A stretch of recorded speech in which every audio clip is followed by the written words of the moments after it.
¿Sabes cuántos minutos hay en un día? 1440. ¿Sabes cuántas horas hay en una semana? 168. Para mí, es interesante que los ricos no puedan comprar más horas. Los científicos no pueden inventar nuevos minutos. Ni siquiera se puede ahorrar tiempo para gastarlo en otro día.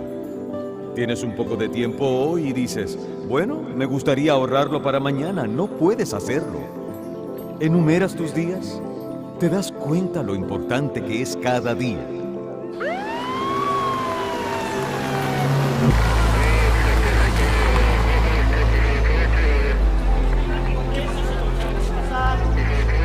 Nunca me voy a olvidar de ese momento. Fue algo tan inesperado. Además, yo no estaba preparado para hacer lo que me estaban pidiendo que hiciera. Y un día recibí una llamada y entonces me hicieron una propuesta. Era una propuesta enorme. Me habían dicho, tú vas a trabajar como actor.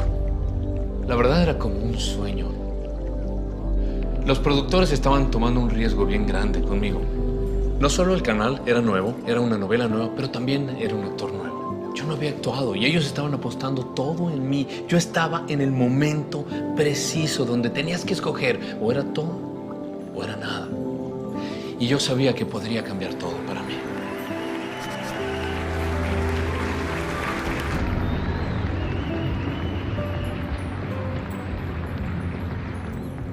Recuerdo el primer momento en el que estaba asombrado e intrigado con la idea de ser un mago.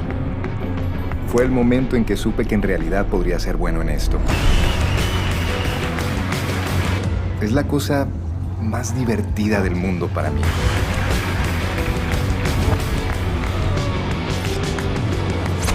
Me gustan mucho más las preguntas que las respuestas. Y lo que un truco de magia hace es que te obliga a entrar en un lugar de cuestionamiento y de repente te sacan la alfombra debajo de la que estás parado y no te das cuenta de lo que está sucediendo.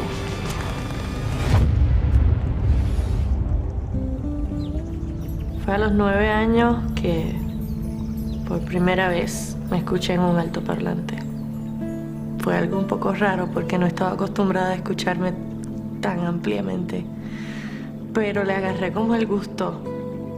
Me di cuenta que en ese momento estaba haciendo lo que yo deseaba hacer para el resto de mi vida.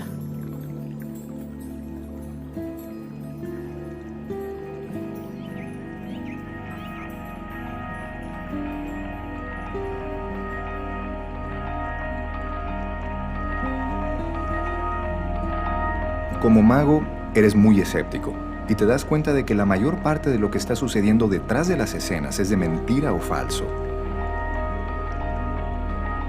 La idea de un Dios todopoderoso parece increíblemente tonta. Y cuando hablaba con la gente que va a la iglesia, pensaba que estaban siendo engañados por un simple truco de magia. Es como el mago de Oz, detrás de la cortina, controlándolo todo.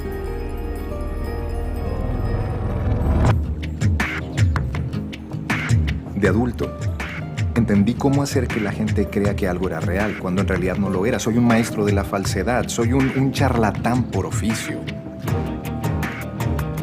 Pero empecé a hacer la gran pregunta a Dios y le dije, Dios, si eres real, entonces necesito que me lleves detrás de la cortina, que me enseñes cómo funciona. Y necesito que hagas esto tan real para mí que no pueda ignorarlo.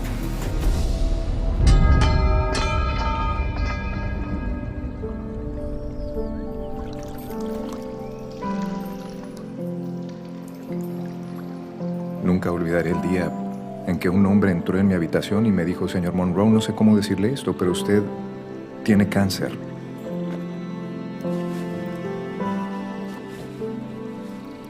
Le dije, ¿qué? Y él me miró y me dijo, señor Monroe, no podemos curarle su enfermedad.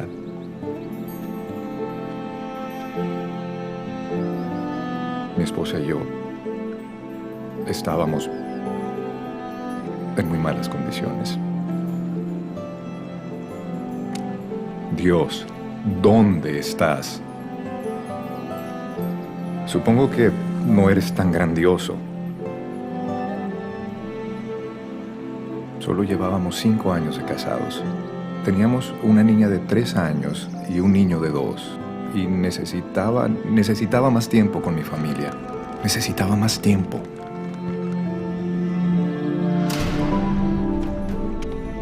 Francamente, con el éxito vino a mi vida puros problemas.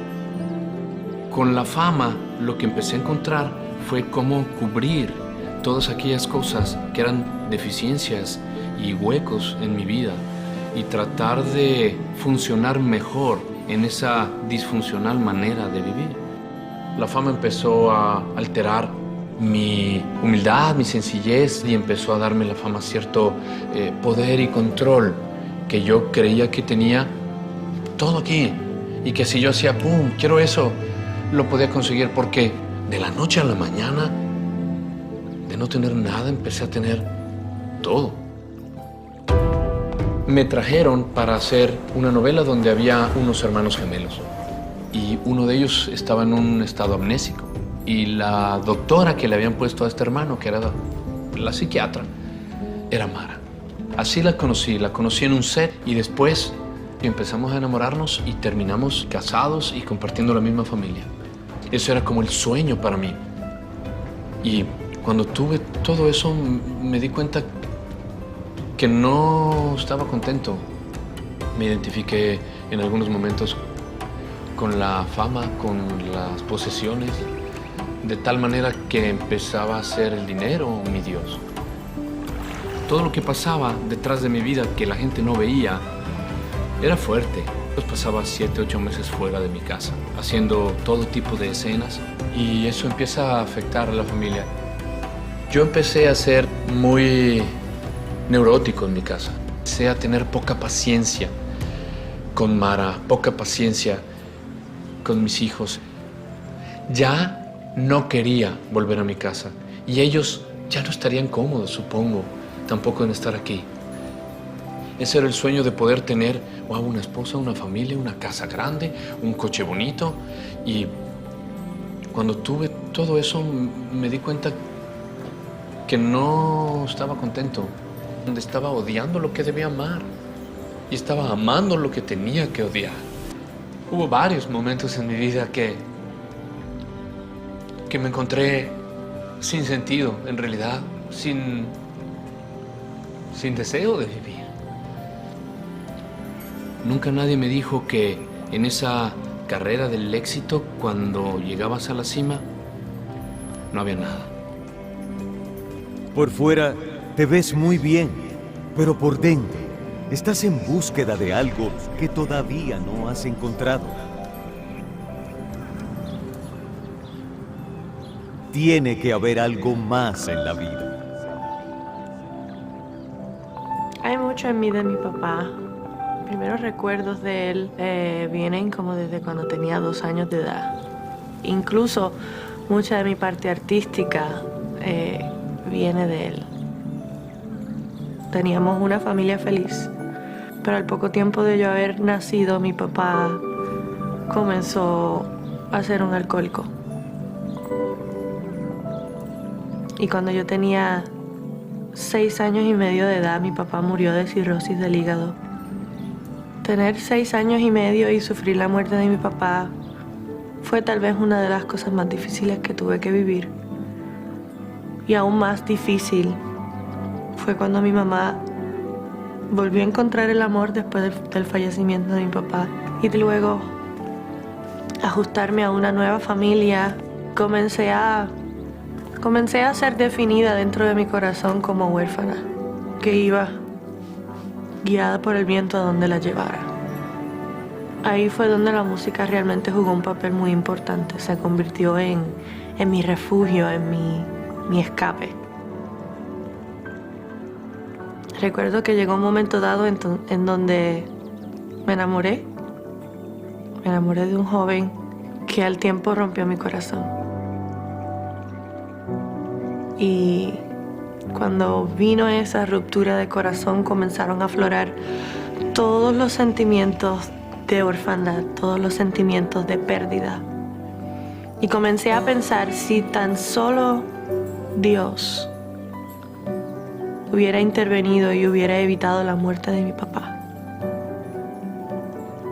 tal vez yo no tendría que sufrir todo lo que he sufrido en mi vida. Tomé mucho coraje contra Dios. Andaba con personas que cuestionaban la existencia de Dios.